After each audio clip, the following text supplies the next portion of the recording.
वैष्णवी हगवणेचा सासरा आणि दिराला सकाळी अटक। पोलीस या प्रकरणात कडक कारवाई करतील। नियमात बसत असेल तर मकोका लावला जाईल। मुख्यमंत्र्यांची प्रतिक्रिया। वैष्णवी हगवणे मृत्यू प्रकरणात सासरा आणि दीर अटकेत। सासरा राजेंद्र हगवणे आणि दीर सुशील हगवणेवर पिंपरी पोलिसांची रात्री उशिरा स्वारगेट परिसरात कारवाई। दुपारी 2 वाजता दोघांना कोर्टात हजर करणार। राजेंद्र हगवणे स्वारगेटमधूनही पलायन करण्याच्या प्रयत्नात होता। वैष्णवी मृत्यू प्रकरणी हगवणे कुटुंबावर 17 मे रोजी गुन्हा दाखल झाल्यावर हगवणे बावधनच्या मुहूर्त लॉन्समध्ये लपून बसले होते। कसबटे कुटुंबियांची आज भेट घेणार अजित पवारांची माहिती। तर हगवणे कुटुंबातील दोषींवर कारवाई होणार। पोलिसांना कडक कारवाई करण्याच्या अजित पवारांच्या सूचना।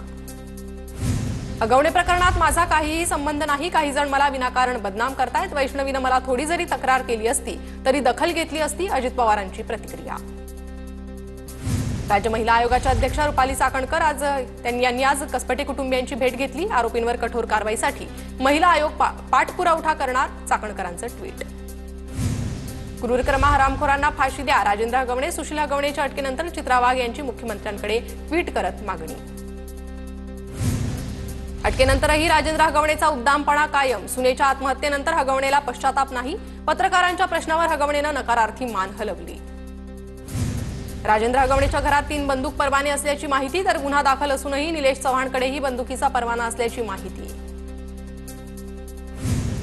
वैष्णवी हगवणे मृत्यू प्रकरणी छावा संघटनेनं रुपाली चाकणकरांना जाब विचारला। लवकर ॲक्शन घेतली असती तर हे घडलं नसतं। छावा संघटना आक्रमक।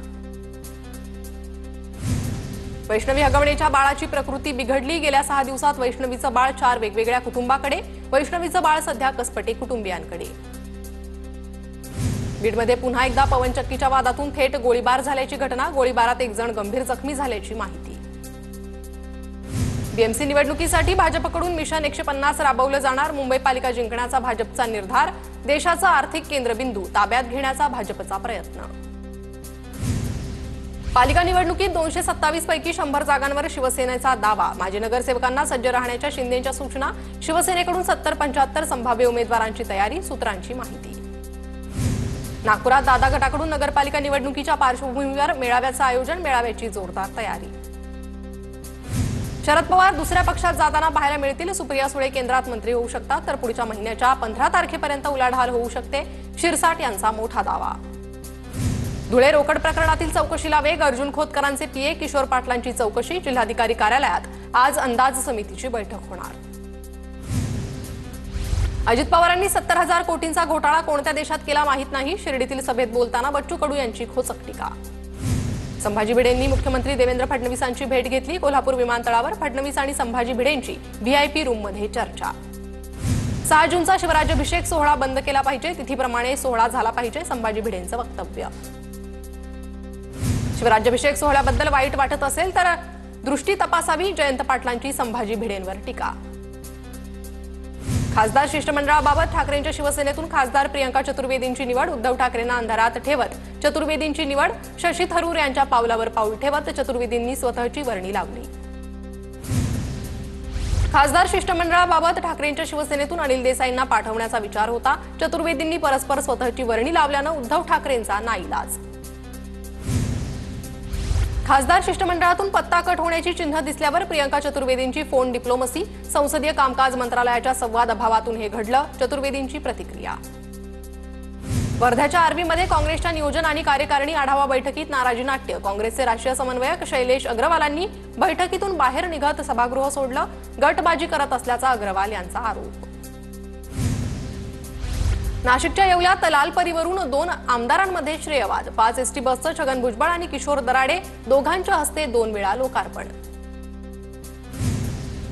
मंत्री पंकजा मुंडेंबाबत आक्षेपार्ह व्हिडिओ तयार केल्याचं प्रकरण। एका विरोधात सिरसाळा पोलीस ठाण्यात गुन्हा दाखल। मती मणियार या नावाच्या व्यक्तीविरोधात गुन्हा दाखल। विरोधी पक्षनेते अंबादास दानवेंच्या हस्ते शिवसेना मध्यवर्ती कार्यालयाचं उद्घाटन। जिल्हा प्रमुख संतोष पाटलांचे धुळे सोलापूरमध्ये मध्यवर्ती कार्यालय। कार्यालयात नागरिकांनी आपल्या समस्या मांडण्याचं आवाहन। राष्ट्रवादीचे आमदार संजय खोडकेंवर मोठी जबाबदारी। 6 जिल्ह्याच्या समन्वयकपदी आणि प्रदेश सरचिटणीस पदावर नियुक्ती। मनपा निवडणुकीच्या पार्श्वभूमीवर खोडकेंवर जबाबदारी। भारताचं शिष्टमंडळ पोहोचण्याआधी रशियातील मॉस्कोत ड्रोन हल्ला। कनिमोळींच्या नेतृत्वाखालील एक शिष्टमंडळ रशियातील मॉस्कोत दाखल। ड्रोन हल्ल्यामुळे शिष्टमंडळाचं विमान रात्री उशिरा उतरलं.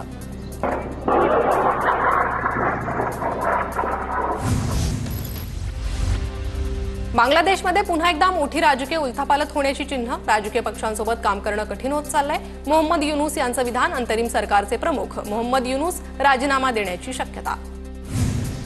अमेरिकेत कर सवलतीचं विधेयक मंजूर. या विधेयकामुळे विविध ठिकाणी कर सवलत मिळणार. मात्र याच विधेयकामुळे काही ठिकाणी सुविधा कमी करण्यात येणार.